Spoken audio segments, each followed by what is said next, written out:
बुराई का बदला बुराई से नहीं दिया जाता, बल्कि किसी अच्छे शख्स का अच्छा सलूक बुरे अफराद को भी सच्चाई और अच्छाई की तरफ जाने पर मजबूर कर सकता है।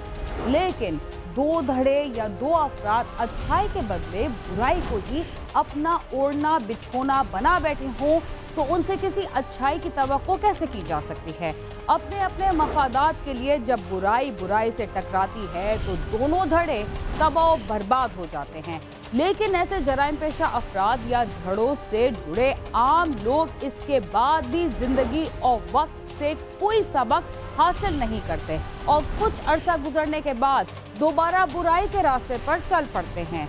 इसमें कोई शक नहीं कि लालच और हवस इंसान की फितरत में शामिल है और वो इसके लिए अपने शातिर दिमाग को इस्तेमाल करके कई खतरनाक मंसूबे बनाता है।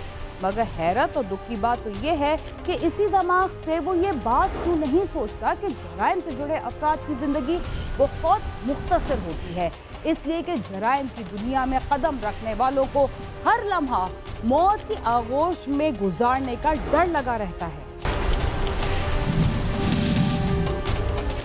ख़वातीन पर तशद्दुद का जिक्र तकरीबन हमारे हर दूसरे प्रोग्राम का हिस्सा होता है, इसलिए कि हमारे मुआशरे में घरेलू मारपीट से लेकर दफ्तरों में ख़वातीन के साथ होने वाले सलूक और फरसूदा रसूमात का सहारा लेकर उन्हें कत्ल करने के वाक़यात रोज़ का मामूल होता है।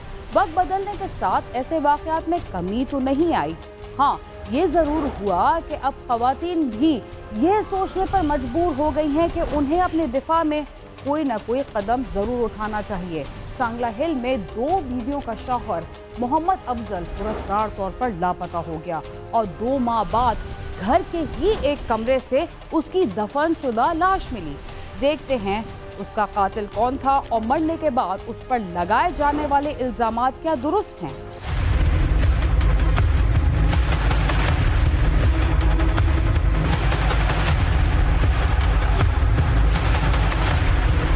सांगला हिल के इलाके कोटला चक नंबर 43 के रहायशी मोहम्मद अफजल ने 2 शादियां की हुई थी। 2 माह कबल उसके भाई सदाम हुसैन ने, जो लाहौर में सिलाई कढ़ाई का काम करता था, मोहम्मद अफजल को किसी काम की गर्ज से फोन किया, मगर उसका फोन मुसलसल बंद मिला, जिस पर अगले ही रोज वो गाँव आ गया। उसने अफजल की दोनों बीवियों शमशाद बीबी और आबदा से अपने भाई के बारे पूछा तो उन्होंने टाल मटोल करते हुए उसकी गुमशुदगी से लाइल्मी का इजहार किया। सदाम हुसैन ने 2 माह तक तमाम रिश्तेदारों और दोस्त अहबाब के यहाँ अफजल को तलाश किया और नाकामी पर थक हार थाने में अपनी दोनों भाभियों के खिलाफ अगवा का मुकदमा दर्ज करवा दिया। पुलिस ने मोहम्मद अफजल के अगवा का मुकदमा दर्ज करके तफ्तीश शुरू कर दी। पुलिस ने अफजल की दोनों बीवियों के बारे चेक किया तो मालूम हुआ कि वो अफजल की पुरअसरार गुमशुदगी से चंद रोज बाद ही मकान छोड़कर कहीं और चली गई थी, जिस पर पुलिस ने दोनों के मोबाइल फोन रिकॉर्ड और लोकेशन ट्रेस करते हुए उन्हें हिरासत में ले लिया, जिन्होंने दौरान तफ्तीश पुलिस को ऐसा इंकशाफ किया कि सब हैरान परेशान रह गए। सदाम ने अपनी दोनों भाभियों के अफजल की बीवियों के खिलाफ मुकदमा दर्ज करवाया था, जो कि पुलिस ने काफी कोशिश की और कोई पता न चल सका। आखिरकार दोनों बीवियों को जो नामजद एफआईआर थी। घर से लाश मिलने के बाद पूरे इलाके में खौफ और हरास फैला हुआ था। कत्ल की ये वारदात बेनकाब हुई तो सब हैरान रह गए। पुलिस ने जब इस सिलसिले में तफ्तीश का आगाज किया तो मकतूल की बीवियों ने इस कत्ल की क्या वजह बयान की, आइए जानते हैं।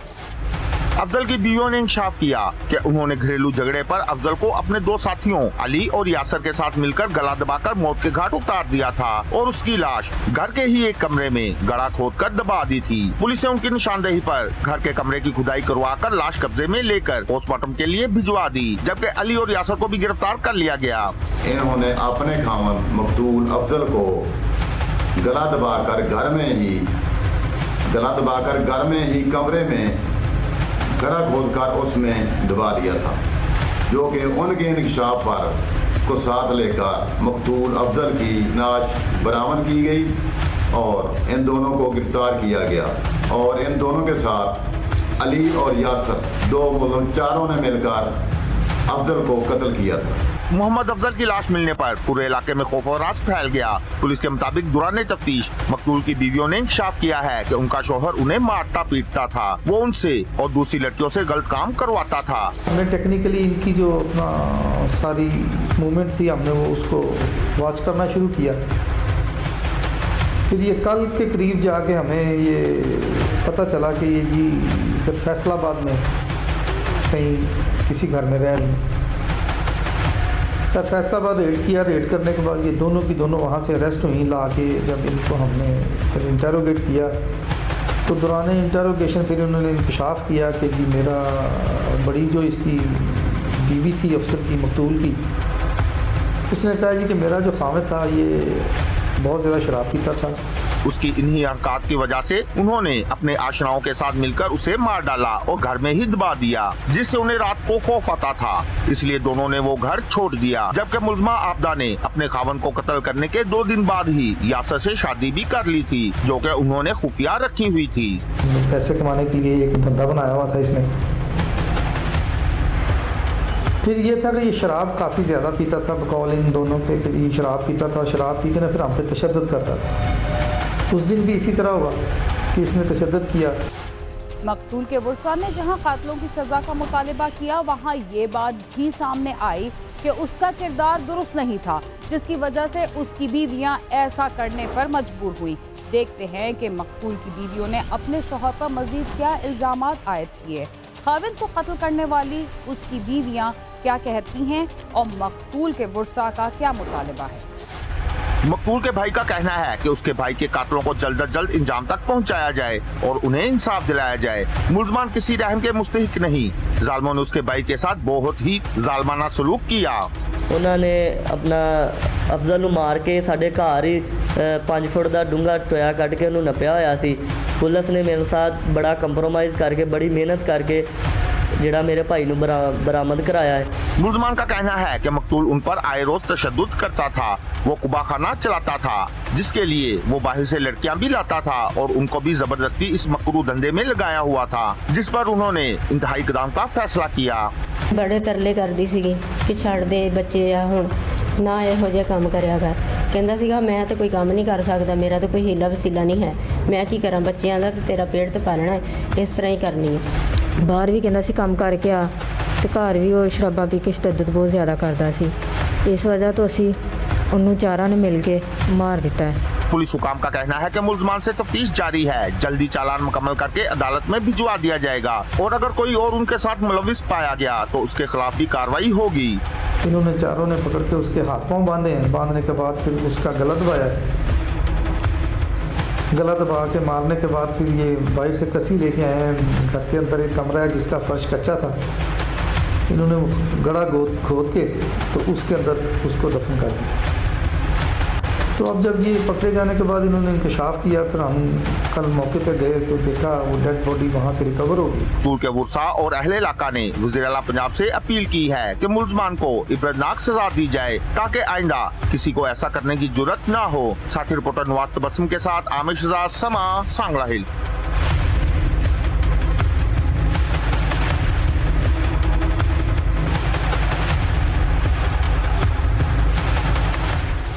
मकतूल की बीवियों का कहना था कि वो उन पर तशद्दुद करता था और बदनाम खवातीन को अपने साथ घर में लेकर आता था।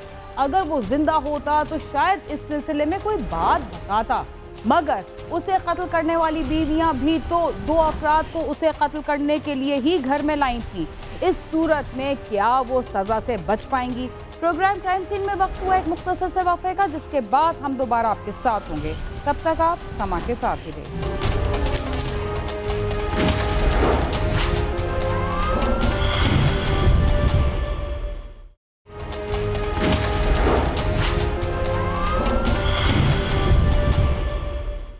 प्रोग्राम टाइम सीन में एक बार फिर खुशामदीद।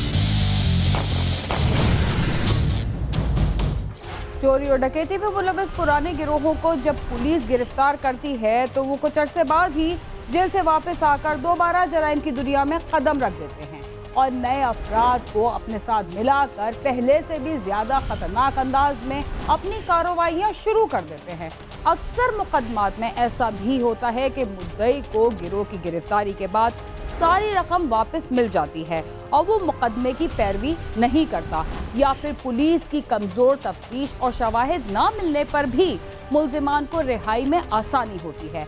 अगर किसी मुल्जिम को 1 से ज़ायद मरतबा डकैती के मुकदमे में गिरफ्तार किया जाए तो उसे सख्त सजा मिलनी चाहिए, मगर ऐसा बहुत कम होता है। इस्लामाबाद के थाना बन्नी गाला की पुलिस ने सांप गैंग को गिरफ्तार किया है।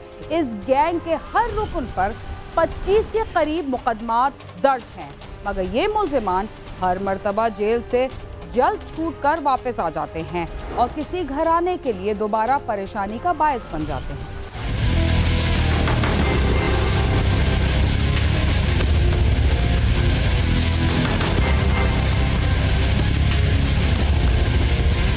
पुलिस को 15 पर एक कॉल मौसूल हुई कि एक निजी सोसाइटी में डकैती की वारदात हुई है, जिसमें 5 मुसल्ला डाकू एक घर में असला की नोक पर दाखिल हुए और घर से नकदी और जेवरात छीनकर फरार हो गए। डकैती के वक्त घर में सिर्फ एक खातून और उनकी मुलाजमा मौजूद थी।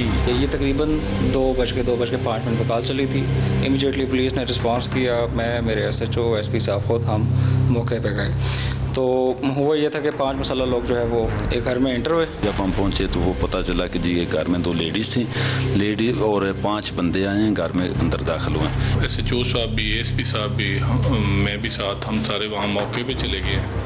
क्राइम सीन जब चेक किया तो लेडीज़ जो 2 घर में थी उन्होंने बांधा हुआ था, हाथ पाँव उनके बांध दिए थे। तो उन्होंने बताया कि 5 लोग आए हैं घर के अंदर, क्योंकि घर का छोटा दरवाज़ा बाहर का खुला हुआ था और किचन का दरवाज़ा खुला था, तो वहाँ से वो इन हुए हैं। तो 5 लोग थे जो मुसल्ला भी थे। पुलिस इत्ला पाकर मौका पर पहुंच गई और शवाहिद जमा कर लिए। पुलिस के मुताबिक डाकू घर में दाखिल हुए और सीधा घर की दूसरी मंजिल पर चले गए और वहां उन्होंने 30 मिनट में वारदात मुकम्मल की। इससे पुलिस को ये अंदाजा हो गया कि वारदात करने वालों ने पहले इस घर के हवाले से मुकम्मल मालूमात ले रखी थी। उसमें इमीडिएटली ये हुआ कि जब हम गए तो ये डबल स्टोरी घर है, तो इसमें जो डकैत थे वो फ़ौरन जो है ऊपर वाली मंजिल पे गए और ऊपर वाली मंजिल में इन्होंने 2 कमरे में जो है वो अपनी वो जो उन्होंने सामान लेना था, जो डकैती करनी थी, वो ले गए। तो इससे हमें एक तो आइडिया हो गया कि उनको इन्फॉर्मेशन थी हाउस की, क्योंकि वो नीचे उन्होंने स्टे नहीं किया। बेसिकली ये उसी घर में इनकी जो है जब ये वारदात हो गई, हमें पता चल गया, हम मौके पे गए, हमने फिर सारी बातें उनसे तफसीलन इन्वेस्टिगेशन शुरू कर दी। तो फिर आहिस्ता आहिस्ता हमें वो शक पड़ते पड़ते हमने उनके घरेलू मुलाजमीन जितने भी थे उनको इंटरोगेट करना शुरू किया। उससे पिछले वाले जितने थे उन पर हमने फोकस किया। तो ये जो 4-5 लोग आए थे, ये गाड़ी में आए थे, गाड़ी इन्होंने गेट के बाहर खड़ी की, फिर ये वहाँ से अंदर इनका गेट वैसे ही खुला था जिस तरह रूटीन में दिन का टाइम था। दिन को 2-2:15 बजे 2 के करीब ये घर में दाखिल हुए थे, 1:30 के करीब। तो उसमें जब ये दाखिल हुए हैं तो गेट ऑलरेडी खुले थे, तो ये अंदर आराम से चले गए, इनको वो इशू को नहीं बना। घर में इनको इन्फॉर्मेशन पहले से ये थी कि इस घर में लेडीज़ होती हैं, जो मर्द हैं इनके जो खामंद हैं वो कहीं बाहर होते हैं, जो जॉब करते हैं।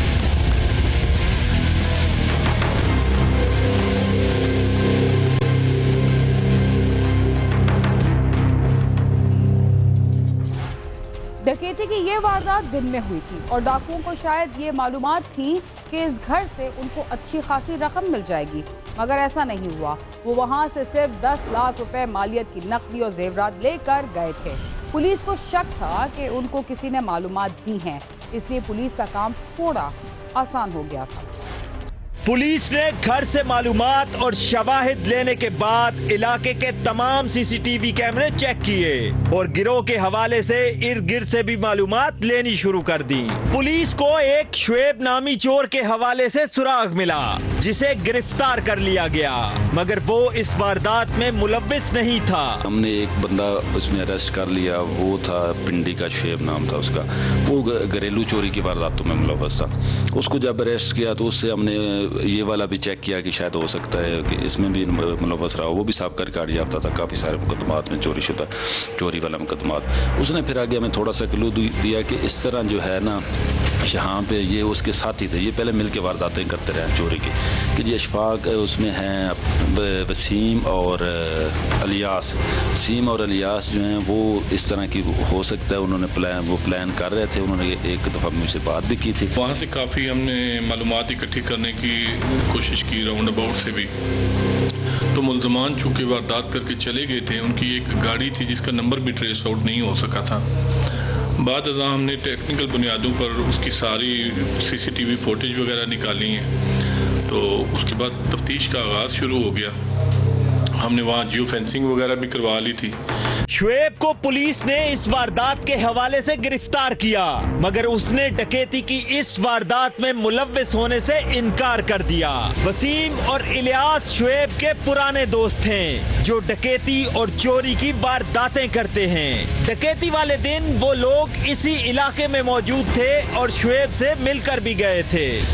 इसमें जी हमारे पास इंफॉर्मेशन थी कि जो है शुएब नामी जो है लड़का है वो इस केस में इन्वॉल्व हो सकता है। उसमें हमने थोड़ी सी वर्किंग भी की हुई थी। उसको सबसे पहले मैंने अरेस्ट किया, तो उसने जो है इस केस के मतलब तो हमें जो है वो उसमें अपनी इन्वॉल्वमेंट का इजहार नहीं किया, लेकिन इसने हमें इन्फॉर्मेशन दे दी कि इलियास और इसकी टीम जो है ये उस जिस दिन ये डकैती हुई थी उस एरिया में देखे गए थे, मेरे पास भी आए थे और हो सकता है इन्होंने की हुई थी।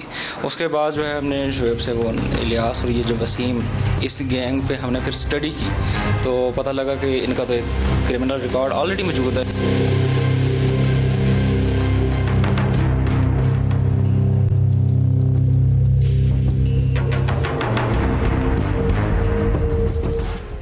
पुलिस ने शोएब से जो मालूमात ली उनकी बुनियाद पर वसीम और इलियास को चेक किया गया।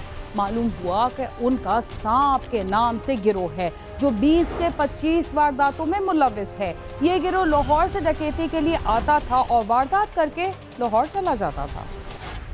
इस गिरोह के अराकीन पहले चोरियां करते थे, लेकिन जेल जाने के बाद इस गिरोह ने डकैतियां भी शुरू कर दी। इस गिरोह के अराकीन के खिलाफ लाहौर, फैसलाबाद और नारोवाल में भी मुकदमात दर्ज हैं। इस गिरोह में वसीम और सांप, इलियास, अदनान, आबिद और सलामत शामिल हैं। जहाँ तक इस ग्रुप का ताल्लुक है तो इसके 5 मेन मेंबर हैं। वसीम और सांप है, इलियास है, अदनान है, आबिद है और सलामत है। इन पे मुख्तलिफ किस्म के मुकदमात हैं। पहले ये जो है चोरियां किया करते थे। इनमें से जो कुछ जो है इनके जो मेंबर है ये हमारे थाना लोही भेर में, थाना सियाला में ऑलरेडी 2016-17 में चोरियों के मुकदमे इन्वॉल्व रहे हैं। ये गिरोह किसी दूसरे शहर से किराए पर गाड़ी बुक करता है। जिस शहर में उन्होंने वारदात करनी होती है वहाँ से ये किसी किस्म की मदद नहीं लेते। सिर्फ मतलूबा घर के मुलाजिम को अपना दोस्त बनाते हैं या अपने किसी दोस्त को मतलूबा घर में मुलाजिम रखवाते हैं और मालूमात लेकर इस घर में असला की नोक पर दाखिल हो जाते हैं। ये गिरोह अगर पहली बार नाकाम हो जाए तो मोटरवे या GT रोड पर किसी भी जगह रात गुजारते हैं और फिर दोबारा कोशिश करते हैं। पुलिस ने इस गिरोह के 4 अराकीन को गिरफ्तार कर लिया और डकैती का सामान और रकम भी बरामद कर ली है। तरीका वारदात इनका ये है कि ये बेसिकली किराए की गाड़ी बुक करते हैं किसी दूसरे शहर से, ठीक है, जहाँ इन्होंने वारदात करनी होती है वहाँ से ये कोई लॉजिस्टिक सपोर्ट नहीं लेते। इस गिरोह ने जो आखिरी वारदात की वो इस घर के साबिक मुलाजिम की मालूमात पर की थी और जब ये घर में दाखिल हुए तो घर के दरवाजे खुले थे, जिसकी वजह से उनको वारदात करने में आसानी हुई। शहरियों को चाहिए कि इस किस्म की परेशानी से बचने के लिए वो खुद भी हिफाजती इकदामात करें और घर में मुलाजिम रखते वक्त उसकी मालूमात पुलिस को फराहम करें और पुलिस वेरिफिकेशन करवा लें। कैमरामैन सद्दाम मलिक के साथ नईम जंजुआ, समा, इस्लामाबाद। चोरी और डकैती में मुलव्विस अफराद के लिए जब तक कड़ी सजा मुकर्रर नहीं की जाती, मुल्क के किसी भी शहर से ऐसी वारदातों का खात्मा मुमकिन नहीं। लेकिन इसके साथ एक सवाल ये भी पैदा होता है कि हर दफा गिरफ्तार होने के बाद मुल्जिमान और पुलिस का एक दूसरे के साथ जो ताल्लुक बन जाता है, दोनों धड़े उसका फायदा क्यों उठाते हैं? शायद यही ताल्लुक बार बार गिरफ्तारी और रिहाई की वजह बनता है। इसके साथ ही क्राइम सीन अपने इख्तिताम को पहुंचता है। अगर आप हमसे रब्ता करना चाहते हैं तो हमारा पता है cs@sama.tv। इसके अलावा आप ट्विटर, फेसबुक और यूट्यूब पर भी हमसे रब्ता कर सकते हैं और हमारा प्रोग्राम भी देख सकते हैं। बीना खान और क्राइम सीन की टीम को इजाज़त दीजिए और देखते रहिए समा।